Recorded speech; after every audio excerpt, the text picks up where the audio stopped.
సంవత్సరాల తరబడి government job కోసం వేచి చూస్తున్నారా? కేవలం 8 నెలల్లో మీ కల నెరవేర్చుకోండి. వెంటనే కింది నెంబర్స్ కి కాల్ చేయండి.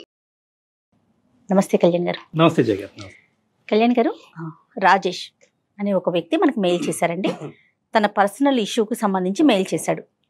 ఎన్ని మలుపులు అంటే, ఒక జీవితంలో ఇన్ని మలుపులు ఉంటాయా అని ఆలోచించాల్సిన పరిస్థితి. ప్లస్ మనం ఎప్పుడు చాలా వరకు చూస్తూ ఉన్నాం, వచ్చే కేసుల్లో రివెంజ్ తీర్చుకోవటం, టైం కోసం వెయిట్ చేయటం, ఆ టైం దొరకగానే నేనేంటో ప్రూవ్ చేయటం అనే అంశం ఎక్కడికెక్కడికో వెళ్ళిపోతుందండి. అంటే సర్దుకుపోయే తత్వం అనేది కొంత తగ్గిపోతుంది అన్ని వైపులా కూడా. కరెక్ట్. దీనికి సంబంధించిన విషయమేనండి. మరి రాజేష్ కాల్ చేసేనా? తప్పకుండా మేడం. అంటే వైఫ్ తో మేడం, వైఫ్ తో గురించి అతను చెప్తున్నాడు. అవును అవును. మ్యారేజ్ అయింది, ఇప్పుడు ఆవిడ సర్దుకుపోయే ధోరణిలో ఆవిడ కనిపించట్లేదు. దానికి సంబంధించి ముందు కొన్ని ఇష్యూస్ ఉన్నాయి. ఇప్పుడు సందర్భం కాబట్టి తను రివెంజ్ తీర్చుకోవటం.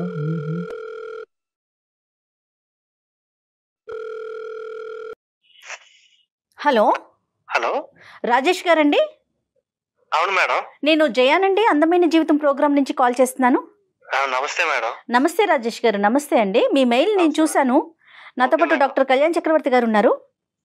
ఒక్కసారి మీరు మెయిల్లో పెట్టిన విషయాన్ని డాక్టర్ గారికి చెప్తే ఆయన సలహాలు సూచనలు మీకు అందిస్తారు. Okay madam. Okay madam. రైటా? ఓకే. రాజేష్ గారు నమస్తే అండి. నమస్తే సార్, కళ్యాణ్ చక్రవర్తి సార్. నమస్తే. ఏంటి చెప్పండి రాజేష్ గారు, ఏంటి సమస్య?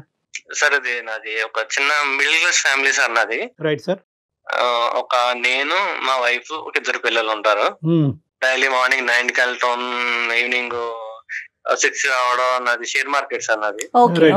ఇంకా లాట్ ఆఫ్ బ్రదర్స్, మీకు అర్థమయ్యే ఉంటారు సార్ మీకు. అవునవును. పెళ్లి చేసుకున్నప్పుడు కొన్ని సంవత్సరాలకు బాగానే జరిగిపోయింది సార్ నాకు. ఎవరైతే నేను మ్యారేజ్ చేసుకున్నానో ఆ వ్యక్తి నుంచి నేను ఒక టార్చర్ అనేది అనుభవించాల్సి వస్తుంది సార్. నేను మా ఫాదర్ ఫుల్ గా డ్రింక్ చేస్తారు. మా మదర్ ఏమో మేము చిన్న వయసులోనే 5th క్లాస్ 6th క్లాస్ చదివి టైంలోనే వాళ్ళు విడిపోయారు సార్. మా ఫాదర్ ఎక్కడికి వెళ్ళిపోయారు. మా మదర్ దగ్గరే మేము ఇద్దరు పిల్లలు, మా అక్క, నేను కూడా ఉంటున్నాం సార్. మదర్ చాలా కష్టపడి పెంచారు మేడం. మా సమతలో మా అక్కకి పెళ్లి చేసాం. నా విషయం దగ్గరకు వచ్చి ఏం జరిగిందంటే, నేను చదువుకునే టైంలో నేను మా దూరపు బంధువులు ఒక అమ్మాయిని నేను ప్రేమించాను సార్. ప్రేమించడం కొన్ని సంవత్సరాలు మాకు కూడా చదువుతో పాటు ప్రేమ కూడా చాలా రోజులు కంటిన్యూ అయింది. నేనైతే ఎవరైతే ప్రేమించానో వాళ్ళ అమ్మాయి పెళ్లికే నేను వెళ్లాల్సి వచ్చింది. ఆ అమ్మాయి ఎలా మిస్ అయిందంటే, వీళ్ళు మిడిల్ క్లాస్ ఫ్యామిలీ, వీళ్ళ ఫ్యామిలీ మదర్ పర్ఫెక్ట్ వేలో లేరు, వీళ్ళ పిల్లలు కూడా ఇలాగ ఈ వేలోనే ఉంటారు. అదొకటి మెయిన్ పాయింట్. రెండో పాయింట్ వచ్చి వీళ్ళకి డబ్బు లేదు. మిస్ అవడం వల్ల నేను ఇదే పట్టుదలగా పట్టుకుని ఎలాగోలాగా నేను దేని వల్ల అయితే నేను ఒక దాన్ని మిస్ చేసుకున్నాను నా జీవితంలో, గానీ ఇది మిస్ అవ్వకూడదని చాలా కష్టపడ్డాను సార్. హైదరాబాద్ వచ్చేసాను. మా సిస్టర్ మ్యారేజ్ అయిన తర్వాత, మ్యారేజ్ అయిపోయిన తర్వాత నేను ఇంకా హైదరాబాద్ వచ్చేసా. ఇక్కడ రెస్టారెంట్ లో పనిచేస్తూ, హోటల్లో పనిచేస్తూ, ఇక్కడ నేనే అక్కడ నేర్చుకున్న దాంతో నేనే హాస్టల్ పెట్టి ఒక లైఫ్ లో కొంచెం నేనైతే సెటిల్ పోసి, మళ్ళా దాని దగ్గర నుంచి కొంచెం అమౌంట్ పోగు చేసి బిజినెస్ పెట్టి, బిజినెస్ ద్వారా నేను సర్వే అవుతున్నాను మ్యామ్. రైట్. అమ్మ ఎక్కడ ఉన్నారు? మీతో పాటే ఉన్నారా? అమ్మ మాతో పాటునే ఉన్నారు. నేను మ్యారేజ్ చేసుకున్నాను, అమ్మ మాతో పాటునే ఉన్నారు మేడం. మీరు మ్యారేజ్ కూడా చేసేసుకున్నారు? మ్యారేజ్ కూడా చేసేసుకున్నాం మేడం. మ్యారేజ్ చేసుకుంటా కూడా కారణం ఉంది. ఏంటండి? ఒక అమ్మాయిని పెళ్లి చేసుకోవాల్సి వచ్చింది సార్, తప్పనిసరి పరిస్థితిలో. అది ఎక్కడ జరిగిందంటే, నేను ఏవైతే మా దూరపు బంధువుల అమ్మాయి పెళ్లికి వెళ్ళానో ఆ పెళ్లిలో ఈ అమ్మాయి మా దూరపు బంధువు, ఈవిడ కూడా నాకు రిలేటివ్స్ లో మరదలవుతుంది. ఆవిడ అందులో మ్యారేజ్ లో నన్ను చూసింది. ఎలాగైనా సరే పలానా రాజేష్ నేను చేసుకుంటానని ఆ అమ్మాయి పట్టుబట్టింది. రైట్. నేనేంటంటే మా ఫ్యామిలీలో నేను మ్యారేజ్ అయితే చేసుకోను, అసలు 100% చేసుకోను, నా జీవితంలో సరిపోతుంది అని నేను ఒక మైండ్ లో ఫిక్స్ అయిపోయాను. ఎందుకని? ఫస్ట్ ఇన్సిడెంట్ కండి? First incident. రైట్. ఓకే.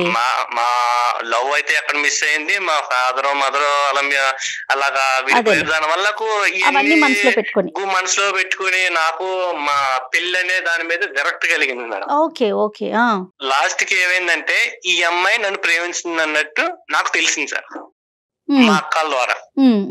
ఈ అమ్మాయి నా కోసం 7-8 సంవత్సరాల నుంచి వెయిట్ చేస్తుంది సార్. ఒక మనల్ని ప్రేమించే వ్యక్తి మన జీవితంలోకి వస్తే ఎంత అద్భుతంగా ఉంటుందో సినిమాలో చూపించినట్టు మనకు కూడా కొంచెం చాలా బాగుంటది, మన దిశ దశ మారిపోతది అని అదొక కాన్సెప్ట్ తో నేను చేసుకున్నాను. చాలా రిచ్, కొంచెం 50 ఎకరాల పొలాలు ఉన్నాయి, నగలు ఉన్నాయి, నట్టు ఉన్నాయి, ఇంకా ఫ్యామిలీ బ్యాక్గ్రౌండ్ కూడా చాలా పెద్దది. రైట్. ఏదేమైతే మీరు అయితే పెళ్లి చేసుకున్నారు ఆ అమ్మాయిని? ఎలాగైతే పెళ్లి చేసుకున్నాం మేడం. ఓకే, నెక్స్ట్ అండి. పెళ్లి చేసుకున్నాం. ఎలాగా కొన్ని రోజులు బాగానే గడిచింది. మేము మా అమ్మని తీసుకొచ్చి హైదరాబాద్ వచ్చేసామండి. హైదరాబాద్ వచ్చిన తర్వాత నేనైతే ఎక్కడ ఉన్నానో అదే హైదరాబాద్ లో మా అమ్మని వేరే ఇంట్లో పెట్టాల్సి వచ్చింది. ఎందుకంటే మా అమ్మగారినే సరిగ్గా పట్టించుకోకపోవడం, టైంకి మెడిసిన్ ఇవ్వలేకపోవడం, సరిగ్గా చూసుకోపోవడం, ఇంకా తిట్టిందే తిట్టడం ఏదన్నా. ఇంకా ఆవిడకి కూడా నాకు కూడా ఇంటికి వచ్చేటప్పుడు మా అమ్మగారు ఆఫీస్ నుంచి వచ్చిన తర్వాత చెప్పే లోపలికి నా మనసు కూడా చాలా గాయమైంది.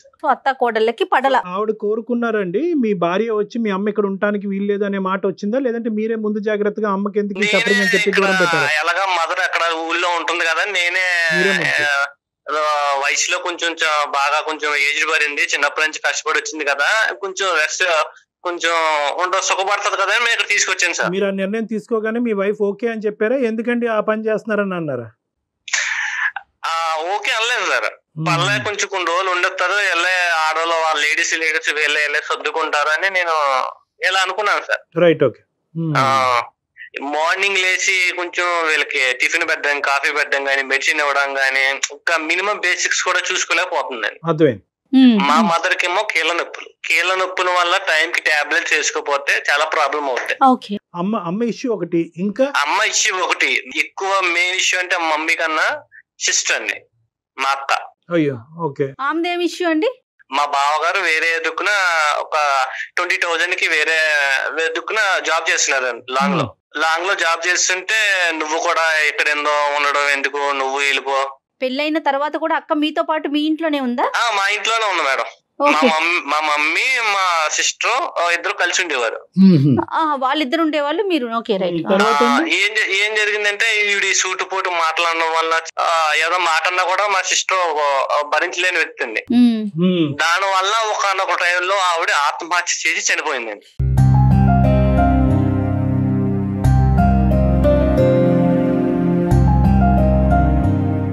పిల్లలు ఉన్నారా రాజేష్ గారు? పిల్లలు ఒక అమ్మాయి ఉన్నదండి మేనకోళ్ళలో. సిస్టర్ చనిపోయిందన్న బాధ ఒకటి. ఆ సిస్టర్ చనిపోవడం వల్లే మా మదర్ కూడా కొంచెం హెల్త్ డిసప్పాయింట్ అయిపోయింది. ఈవిడ నేను పెళ్లి చేసుకున్న వ్యక్తి మాటల్లో ఎంత టార్చర్ పెట్టుంటే ఎంత ఆత్మహత్య చేసుకునే పొజిషన్ వెళ్ళిపోద్దని నేను అస్సలు ఎంత థింక్ చేసినా నాకు అవ్వట్లేదు సార్, డైజెషన్ కూడా అవ్వట్లేదు.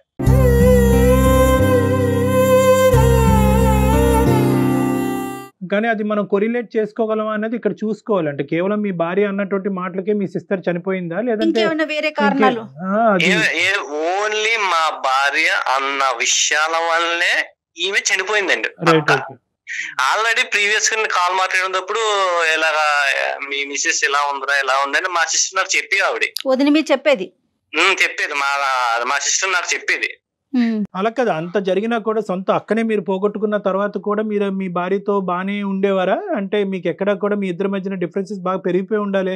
మా అమ్మ హెల్త్ బాగోవడం వల్ల ఈవిడి నీ వల్లే చనిపోయిందని నేను అనడం వల్ల ఈవిడికి నాకు నేను నీకు బోలంతా డబ్బు ఇచ్చి కొనుక్కున్నాను, నీకు ఎంత కట్నం ఇచ్చాను, నీ వల్ల నువ్వు నాకు దక్కు, ఇవన్నీ లాట్ ఆఫ్ ఇష్యూ వల్ల మా డైలో గొడవలు అయిపోవడం, పిల్లల ముందేమో పిల్లలు ఏడ్ చేయడం. అదేలేండి, మొత్తం మీద ఇప్పుడు ఏంటంటే ఆ అమ్మాయి వెంటబడటం అనేది ఒకే సబ్జెక్ట్ కాకుండా ఆస్తిపర్రాలు అందమైనటువంటి అమ్మాయి 6 సంవత్సరాలు బట్టి వెంటబడుతుంది. ప్లస్ మోస్ట్ ఇంపార్టెంట్ ఏంటంటే మీకు వచ్చిన కట్నం బట్టి కూడా మీరు అట్రాక్ట్ అయ్యారులేండి. ఇక్కడ డబ్బు అనేది ఒక ప్రధాన కట్నం బట్టి కూడా అట్రాక్ట్ అయ్యాను. నా లైఫ్ లో కూడా రేపు పొద్దున్న మనీ పరంగా ఏ ట్రబుల్ రాకుండా, ఆ వ్యక్తి కూడా అంత అందగత్త అమ్మాయి అయితే కాదు, యావరేజ్, బిలో యావరేజ్. సరే, అందమాట పక్కన పెడితే కనుక డబ్బు ద్వారా కొద్దిగా సెటిల్ అవ్వచ్చు అనే ఉద్దేశం అయితే మీకు ఉంది పెళ్లి చేసుకున్నప్పుడే. అదే ఇప్పుడు అమ్మాయి బ్రహ్మాస్త్రం కింద వాడుతుంది. నన్ను పెళ్లిలో కోరుకున్న కారణం ఏంటి, నేను హైట్ ఉంటాను, కొంచెం తెల్లగా ఉంటాను, ఇవన్నీ చూసే కోరుకున్నా సార్. నేను నేను ఎలా ఆవిడ ఎలా కోరుకుందో నేను కూడా ఆశ చూసి అలా కోరుకున్నాను సార్. ఆవిడ ఈయన అందం చూస్తే ఈయన ఆవిడ ఆస్తి చూసారు. మొత్తానికి ఇద్దరు కలిపి మీ అమ్మగారిని చూడలేకపోతున్నారు, అది ఇక్కడ బ్యాడ్ లక్. మా అమ్మగారు చూడలేకపోతున్నారు. అక్క వాళ్ళ పాప ఎక్కడుంది? అమ్మానో పాప ఉంటున్నారా? అమ్మ వాళ్ళ మా ఇంటికాడే పక్క స్ట్రీట్ లో హైదరాబాద్ లో ఉండాల్సి వస్తుంది మేడం. రైట్. పాప ఏం చదువుకుంటోంది? Pre KG. వాళ్ళ ఫాదర్ చూసుకుంటారా పాపకి సంబంధించి? ఫాదర్ మా సిస్టర్ అయితే ఎప్పుడైతే చనిపోయిందో అప్పటి నుంచి మా బావగారు అనేవారు పట్టించుకోవడం మానేసారు సార్. రైట్. ఒక మేనకోడలు అనేది ఇంకా నాకు కూడా ఒక కూతురి టైప్ ఇంకా చూసుకోవాల్సి వచ్చిన పరిస్థితి వచ్చింది. మీ మదర్ ని దూరం పెట్టిన తర్వాత మీ ఇద్దరు వరకు అయితే మీకు అది బాధాకరమైనా కూడా మీ ఇద్దరు హ్యాపీగా ఉన్నారా? హ్యాపీగా అయితే లేదు సార్, నేను చాలా నరకం అనిపిస్తున్నాను సార్. నేను ఎంతకాలం అయింది అమ్మని దూరం పెట్టి? 1 year అవుతుంది సార్. రోజుకి ఎన్నిసార్లు వెళ్ళి వస్తా ఉంటారు అమ్మ దగ్గరికి? అసలు వెళ్తారా? అమ్మ దగ్గరికి వెళ్ళనిస్తుందా నీ భార్య? అమ్మని చూసుకొని ఇస్తుందా? బాగోగులు అమ్మను నేను చూసి వచ్చాను, వాళ్ళకి ఏమైనా కొనిపెట్టాను, ఏమైనా చూసింది అనుకోండి, పెద్ద ఆ రోజంతా నైట్ అంతా ఒక 24 గంటలు కూడా గొడవ అవుతుంది. సో దూరం పెట్టడం వల్ల మీరు సుఖంగా లేరు, ఆవిడ సుఖంగా లేరు. ఆవిడ కూడా సుఖంగా లేదు. రైట్. ఓకే. ఇప్పుడు ఏమంటదండి ఇంకా ఏంటి ఆవిడ కోరికలు చిట్టా? మీరేం ఎక్స్పెక్ట్ చేస్తున్నారు? మనకి ఎందుకు మెయిల్ చేశారు? మెయిల్ చేయడం కారణం ఏంటంటే నాకు వీలైతే నాకు డైవర్స్ తీసుకోవాలి, ఇంకా ఈ వ్యక్తి మీద నాకు విరక్తి, అసహ్యం, ఇంకా మొత్తం అన్ని ఇంకా ఏవైతే పదాలు అయితే ఉన్నాయో మొత్తం అన్ని అనిపించింది సార్. అది అసలు వికారం వచ్చింది నన్ను. ఫస్ట్ ఆఫ్ ఆల్ ఏంటంటే వికారం వచ్చింది. ఇంకా నేను నా లైఫ్ లో ఎంత బాగుండేదో పెళ్లి కాకముందు, ఈ వ్యక్తి నాకు పెళ్లి అయిన తర్వాత రావడం వల్ల నాకు జీవితం మీద విరక్తి కలిగింది. ఇంకా ఎప్పుడైనా మాట్లాడారా? అమ్మని పాపని మీ మేనకోడల్ని చూసుకోవాల్సిన బాధ్యత మీదే కాబట్టి ఈ విషయం తనకి ఎప్పుడైనా చెప్పారా? చెప్పా మేడం. ఏమంటారు తను? నాకు చూసుకోవాల్సిన అవసరం లేదు, నేను కొనుక్కున్నాను, డబ్బు పెట్టి కొనుక్కున్నాను, నిన్ను చూసుకోవాల్సిన అవసరం నాకేంటి, నిన్నే నేను చూసుకోను, లేకపోతే మీ మదర్ ని మీ మేనకోవాలని చూసుకోవాల్సిన అవసరం నాకేముంది? బేసికలీ ఏంటంటే ఎప్పుడైతే మీ సిస్టర్ చనిపోయిందో అప్పటి నుంచి ఆవిడ చనిపోవటానికి ఈ అమ్మాయి కారణం అన్నట్టుగా మొత్తం అందరూ విరుచుకుపట్టడం వల్ల ఆ అమ్మాయి కూడా మానసికంగా ఇబ్బంది పడిందేమో. అసలు ఆ అమ్మాయి యాంగిల్ ఏంటో ఒకసారి విందాం. ఉందా ఆవిడ? నేను కాన్ఫరెన్స్ కలుపుతాను సార్. నేను ఆవిడ పేరు మమత గారు. ఓకే, ఒకసారి కలపండి, మాట్లాడదాం. Okay sir. ఇతను ఏమంటున్నాడు మేడం, నేను అక్కడ మనసు ఇరిగిపోయింది, ఆ ప్రేమ కరెక్ట్ కాదనే ఉద్దేశంతో పెళ్లి చేసుకోవాలనే ఉద్దేశం లేనుకున్న వ్యక్తి ఈవెన్చువల్ గా పెళ్లి చేసుకున్నాడంటే దానికి కేవలం ఆ అమ్మాయి వెంట పట్టమే కాదు, ఇతను అడ్వాంటేజ్ కూడా చూసుకున్నాడు. ఆ అడ్వాంటేజ్ ఒకటే కనిపించింది కానీ అసలు ఈ అమ్మాయి ఎవరు, ఎలాంటిది, ఎలా పెరిగింది అనేది ఆ విశ్లేషణ జరగలేదు. హలో హలో ఏంటండి? ఎక్కడున్నావు? ఇంట్లోనే ఉంటాను. ఎక్కడుంటాను? ఏం చేస్తాను? ఇంట్లో ఏదో ఒక పని ఉంటది కదా, పని చేసుకుంటూ ఉంటాను. మా అమ్మకి ఒంట్లో బాగోలేదు, మెడిసిన్స్ పట్టుకెళ్ళి ఇచ్చావా? నేను ఎందుకు ఇవ్వాలి, మీరు ఇవ్వచ్చు కదా. మా అమ్మ వండుకునే పరిస్థితి లేకే కదా నిన్ను పట్టుకెళ్ళామంటా. నాకేంటండి, నాకేం పని లేదనుకున్నారా ఇంట్లో? ఎక్కడ పని అక్కడే ఉంది, నేను పని చేసుకుంటూ ఉన్నాను. నాకు పని పాట ఏం లేదా? నేను ఇచ్చుకుంటూ పోవాలా? నీకు ఇంట్లో 2 పిల్లలు, నేను నువ్వు ఉన్నావు, ఇంక నీకంత పని ఏముంది? అయినా కాకపోయినా ఎంత పని ఏంటండి? ఆవిడ అన్నం వండుకుంటుంది, నువ్వు కూర పట్టుకెళ్ళి ఇవ్వలేవా? కనీసం మెడికల్ షాప్ కి వెళ్ళి. నేను ఇవ్వనండి, నాకంత ఓపిక అసలు లేదు, నేను ఇవ్వను, మీరు ఇవ్వండి. ఇవన్నీ బాధలు నేను భరించలేకే అందమైన జీవితం అనే ప్రోగ్రామ్ నేను కాల్ చేశాను, మెయిల్ చేశాను. ఎవరికి? మమత, సారీ, నా పేరు డాక్టర్ కళ్యాణ్ చక్రవర్తి అమ్మ. ఇప్పుడు బేసికలీ ఏంటంటే రాజేష్ గారు మాకు ఫోన్ చేశారు, అంటే అతను పెళ్ళైనప్పటి నుంచి అతను పడేటటువంటి ఇబ్బందులు అవన్నీ చెప్పాడు. సరే, మేమేమి వన్ సైడ్ అనేటటువంటిది మేమేం మాట్లాడలేదు కాదయ్యా, ఆవిడ ఏ విధంగా ఇబ్బంది పడుతుందో ఈ మ్యారేజ్లో అనేది కూడా మనం తెలుసుకుందాం, ఒకసారి ఫోన్ కలుపు అంటే కనుక మీకు కలపడం జరిగింది.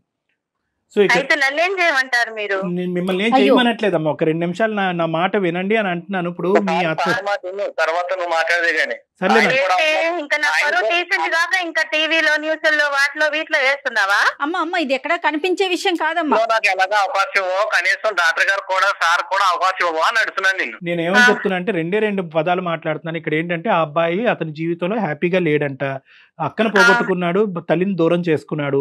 అయినా కానీ ఇన్ని జరిగినా కూడా నాకు నా భార్య మధ్యన సఖ్యత లేదు, కేవలం వీళ్ళు గురించే కాదు మీ ఇద్దరం హ్యాపీగా ఉండలేకపోతున్నాం, బయటపడాలి అనే ఆలోచన ఉన్నా కూడా బయట పడలేనటువంటి పరిస్థితి, ఎందుకంటే 2 పిల్లలు ఉన్నారు అనే అంశంతో మా ముందుకు వచ్చాడు. సో మేమేమన్నాము, అవునయ్యా అలా అయిపోయిందా, ఉండు మీ ఆవిడకి ఫోన్ కలుపు, ఆవిడ గట్టిగా బుద్ధి చెప్పాలి అని అనలేమేమో. మేమేమన్నాము, ఏదో ఆవిడ వర్జన్ కూడా ఉండుంటుంది అయ్యా, బహుశా ఆవిడ కూడా ఎక్కడో బాధపడి ఉంటుంది, ఒకసారి ఫోన్ కలిపితే కనుక ఆవిడతో మాట్లాడదాం అని చెప్పి మీ మాట వినటం గురించి మీకు ఫోన్ కలపమన్నాం. నేను బుద్ధి చెప్పించుకునేంత ఏం లేదులేండి అక్కడ. అదే సరే, నువ్వు నా దగ్గర మాట్లాడినట్టు నువ్వు సార్ దగ్గర మాట్లాడు, మాకు అర్థమవుతుందా? ఏంది నీ గోడ పర్లేదు, పర్లేదు. అసలుకి ఏంది నీ బాధ ఏంది నాకు అర్థం కావట్లేదు. అమ్మమ్మ రాజేష్, బాధ- ఆవిడ అలా మాట్లాడటం వల్ల నేనేం ఇబ్బంది పడట్లేదు, ఎందుకంటే నేను ఆవిడకి సంస్కారం ఇస్తున్నాను, ఆవిడ ఇవ్వలేకపోతున్నందుకు నో ప్రాబ్లం. నీతో నేను సంస్కారం నేర్పించుకునేంత ఏమీ లేదు అక్కడ. ఏమి నువ్వు లేదు, నన్ను 6 సంవత్సరాలు నువ్వు 6 సంవత్సరాలు టార్చర్ పెట్టావు నువ్వు నన్ను. అది అలాంటి నీకు ఇప్పుడు నేను సంస్కారం ఇయ్యాలా? కొట్టాలి వచ్చిన భర్తవి నువ్వు ఊరికే ఏం రాలే, నీ అవసరం కొద్ది నన్ను పెళ్లి చేసుకున్నావు. నేను నీ మాట వినేదేంది? నేను అసలు నీ మాట వినను, నేను చెప్పింది నువ్వు చెయ్యాలి అంతే. చెప్పింది చేయడానికి నేనే నీ చేతిలో ఉన్న రిమోట్ కాదు, నేను ఒక ఆ మనిషిని. రోజు 10 లక్షలు నీ అవసరం బట్టి 10 లక్షలు తీసుకొని పెళ్లి చేసుకున్నావు. ఆ రోజు గుర్తుకు రాలేదా ఇవన్నీ? ఈ 10 లక్షలు నువ్వు ఎప్పుడు ఇచ్చావు? నేను ఈ 10 లక్షలకే 10కి 10 కలిపి నేను సంపాదించాను నా కష్టంతోను. ఆ. ఒకప్పుడు రాజేష్ కాదు నేను, ఇప్పుడు మారాను, అర్థమవుతుందా? ఎప్పుడు అయితే నన్ను ఏం చేయమంటావు మరి ఇప్పుడు? ఎప్పుడు నీ సొమ్ములతో నీ సొమ్ములతో తిరుగుతున్నాను అనుకున్నావా? నేను కష్టపడ్డాను, నేను తెలుసు. జాబ్ సాధించాను, అర్థమవుతుందా? అందరికి తెలుసు, మన బంధువులకి అందరికి తెలుసు. నువ్వు కొత్తగా చెప్పుకొని తిరగాల్సిన అవసరం ఏం లేదు. నువ్వు మహానటుడివి, మనుషుల ముందు ఒకలాగుంటావు, మనుషుల తర్వాత ఒకలాగుంటావు. నేను మహానటుడు అంటే నువ్వు మహానటి.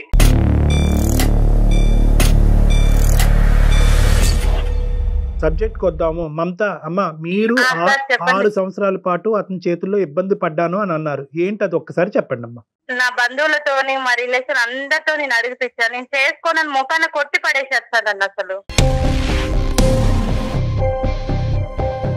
చేసుకోనని కొట్టి పడేసి ఆ తర్వాత నేను అలానే 6 సంవత్సరాలు నరకం అనుభవించాను సార్. చేసుకోవాలని.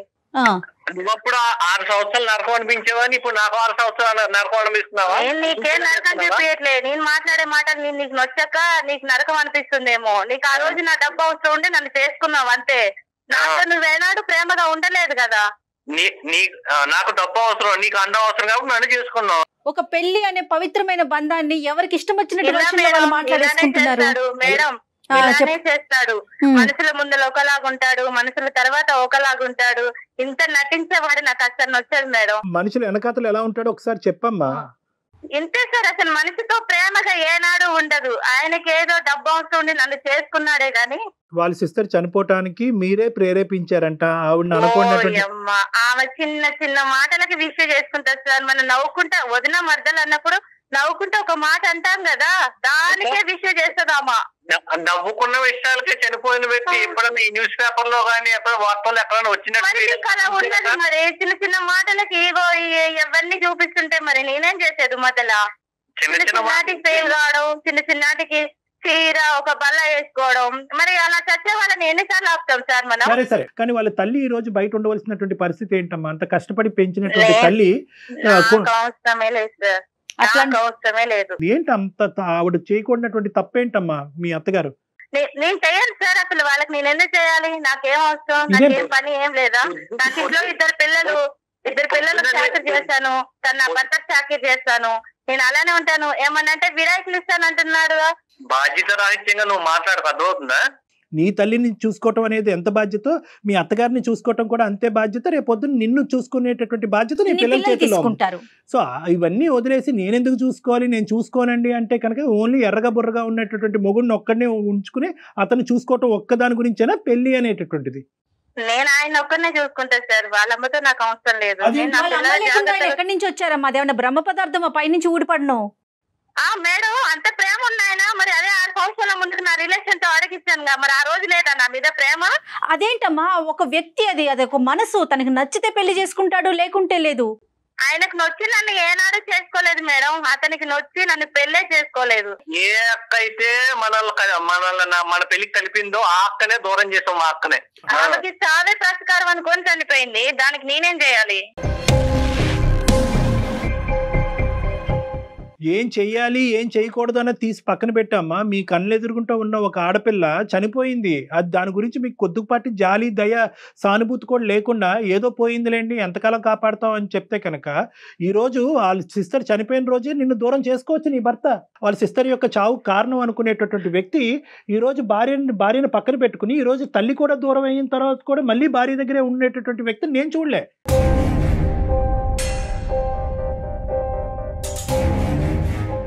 బహుశా ఇతని రిఫ్లెక్సెస్ చాలా స్లోగా ఉన్నాయా, ఇతను ఆలోచించలేకపోతున్నాడా, ఇతనికి దమ్ము ధైర్యం లేదా అనేటటువంటి మాటలు నేను ఉపయోగించవలసి వస్తుంది ఇక్కడ.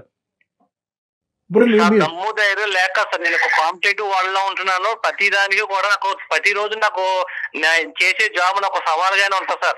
ఆ సవాళ్ళు ఎదుర్కోవాలా, లేకపోతే కుటుంబ మా అమ్మ సంబంధించి మా వైఫ్ సంబంధించి పిల్లలకు సంబంధించిన పరిస్థితులు నేను ఎదుర్కోవాలి సార్. నీకు మీ అత్తగారి మధ్యన ఉన్న డిఫరెన్స్ చెప్పలేదు, కేవలం ఒకే మాట అంటున్నావు, నేను ఎందుకు చూడాలి, నా పిల్లల్ని చూస్తాను, నా భర్తను చూస్తాను, ఆవిడని చూసుకుని ఈ విధంగా నీ హక్కుల గురించి మాట్లాడితే అతను కూడా అతని హక్కుల గురించి మాట్లాడే పరిస్థితి వస్తుంది, పిల్లలు అన్యాయం అయిపోతారు. ఒకటి రాజేష్, ఇక్కడ చాలా ఇంపార్టెంట్ పాయింట్, పునాది ఎక్కడ పడింది అంటే కనుక ఖచ్చితంగా 10 లక్షలతో నువ్వు వ్యాపారం పెట్టుకున్నావా లేదా, ఈ రోజు నువ్వు సెటిల్ అవడానికి 10 లక్షలు కారణమా కాదా?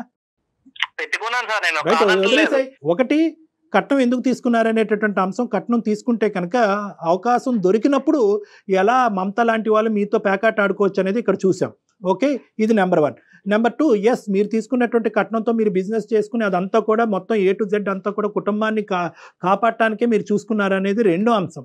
మూడో అంశం ఏంటంటే కనుక ఇప్పుడు ఇక్కడ జరిగినటువంటి అంశంలో ప్రధానంగా మీ దగ్గర నుంచి వచ్చినటువంటి ప్రాబ్లం ఏంటి అని మమతాన్ని అడిగితే కనుక ఏమీ చెప్పట్లేదు అమ్మాయి, కేవలం నాకు కావాల్సిన ప్రేమ రాలేదు అన్నట్టు.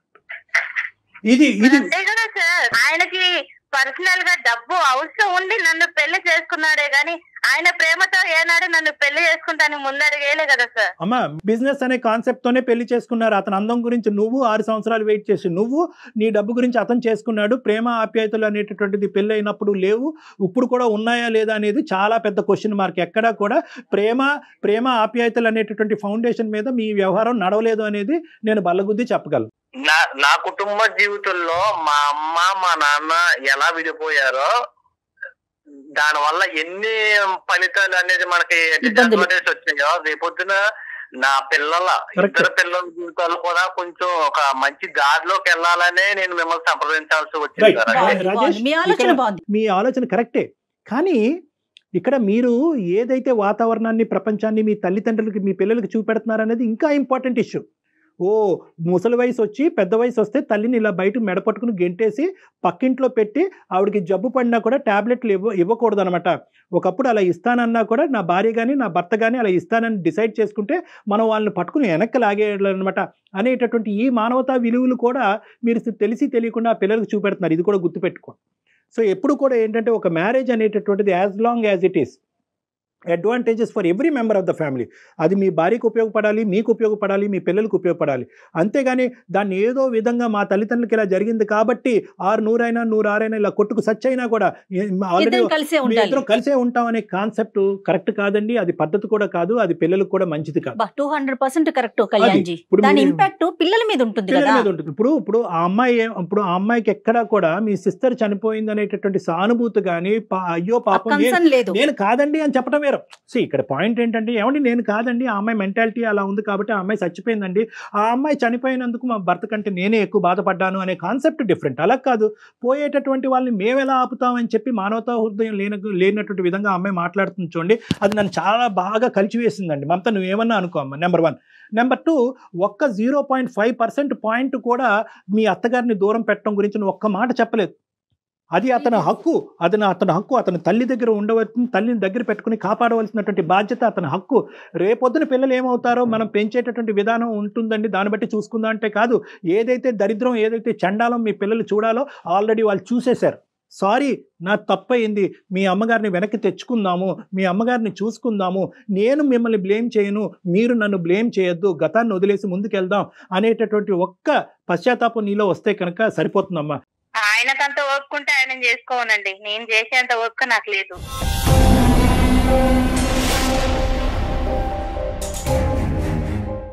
ఏంటమ్మా మమత, అసలు నువ్వు మాట్లాడేటటువంటి తీరేంటమ్మా? ఎప్పటికీ కూడా నువ్వు ఇదే వయసులో ఉండిపోతావు అనుకుంటావమ్మా? చావు వచ్చి తట్టదా? చావు వచ్చి మనకు వయసు రాదా? మనకు వృద్ధాప్యం రాదా? ఎప్పటికీ కూడా ఒక సపోర్ట్ లేకుండా 2 కాళ్ళ మీద పరిగెట్టేస్తామని అనుకుంటున్నావా? చాలమ్మా నీ ఓవర్ కాన్ఫిడెన్స్, చాలా ఎక్కువైంది నీ ఓవర్ కాన్ఫిడెన్స్. ఇదే పరిస్థితి కంటిన్యూ అవుతే కనుక ఈ పెళ్లి పెటాకులు అవడానికి 110% గ్యారంటీ. నేను చెప్తున్నాను, మీరిద్దరు విడిపోవటం గ్యారంటీ. దయచేసి ఆ పరిస్థితి రానివ్వద్దమ్మా. అంత వెయిట్ చేసి అతన్ని తీసుకున్నావు కదమ్మా, లైఫ్ కంటిన్యూ చేయాలి కదా. ఒక్కసారి ఇంట్రోస్పెక్ట్ చేసుకో. ఇక్కడ ఏంటంటే ఇది కాంపిటీషన్ కాదు, ఇది టగ్ ఆఫ్ వార్ కాదు, అటువైపు గట్టిగా లాగుతూ ఇటువైపు గట్టిగా లాగాలనే ఉద్దేశం కాదు. ఇది 2 పార్టీలు కాదు, ఇది ఎలక్షన్స్ కాదు, ఇది పోటీ కాదు, ఇది కుటుంబం. ఒకసారి చెప్పి మళ్ళీ వెనక్కి వెళ్ళు. ఈ అమ్మాయి అందమైన మనసు ఉన్నదని చేసుకున్నాను సార్. నేను అతిలో ఒక సుందరని ఎక్కడ చేసుకోలేదు సార్. అది అయిపోయిందండి, ఇంకా అసలు ఆ విషయాన్ని వదిలేసేయండి.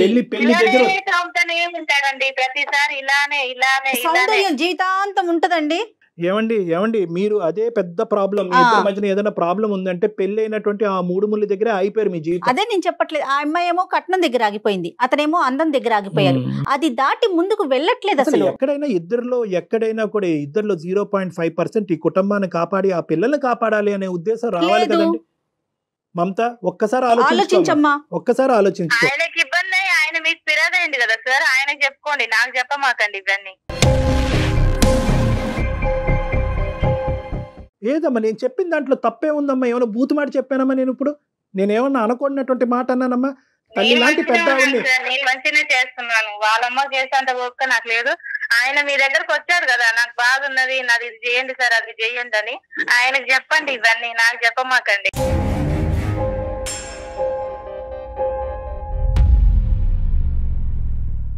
ఆయనకి చెప్పాలంటే నువ్వు వినాలి కదమ్మా, ఇదంతా కనెక్టెడ్ సిరీస్ కదా. నాకైతే వినే ఓపిక కూడా లేదు సార్. అదే పెద్ద ప్రాబ్లం. చెప్పి తిను, అక్కడ నీకు చెవులో సోచి చెప్పడానికి రాలేదు, మన జీవితానికి ఒక పరిష్కారం చూపించడానికి. నీ భర్త ఈజ్ ఈక్వల్ టు మీ అత్తగారు, మీ భర్త గారి తల్లి గారు. సో నేను నా భర్త కాదు. ఆవిడని ఎవరిని చూస్తారు? నా పిల్లలు అంటున్నావు కదమ్మా, నీ పిల్లలు వచ్చేసరికి చిన్న పిల్లల్ని పెట్టుకొని నువ్వు నా పిల్లలు అంటున్నావే. అంతెత్తు ఎదిగిన మనిషి, అంత పెద్ద వ్యక్తిగత అబ్బాయి మీ హస్బెండ్, ఆమెకి తల్లికి ఉండదా? ఆయన కోపుకుంటే ఆయన చేసుకోండి. మళ్ళీ ఓపిక ఏంటమ్మా? మళ్ళీ ఓపిక దగ్గరికి ఎందుకు వస్తావు? ఒక పని చేద్దాం మమత, ఒక పని చేద్దామా? చెప్పండి. బహుశా మేము చేసినందుకు, చెప్పకుండా చేసినందుకు ఇంకో కారణం వల్ల నా మీద కూడా నీకు కోపం ఉండుంటది. ఆ కోపంలో మాట్లాడే మాటల్లాగా అనిపిస్తుంది. ఇద్దరు ఒకసారి నా దగ్గరికి వస్తారా? ఇది మంచి మార్గం. ఎందుకంటే ఇది అస్సలు విడిపోయేటటువంటి కారణాలు కాదు ఇవి. సో ఎంత కాదనుకున్నా కూడా రాజేష్లో ఒక ఓపిక, ఓర్పు ఉంది. నీలో కొద్దిగా ఓపిక, ఓర్పు, సహనం తెచ్చుకుని నన్ను ఒకసారి కలవండి, ఇద్దరుని మనం మాట్లాడుకుందాం ఒకసారి.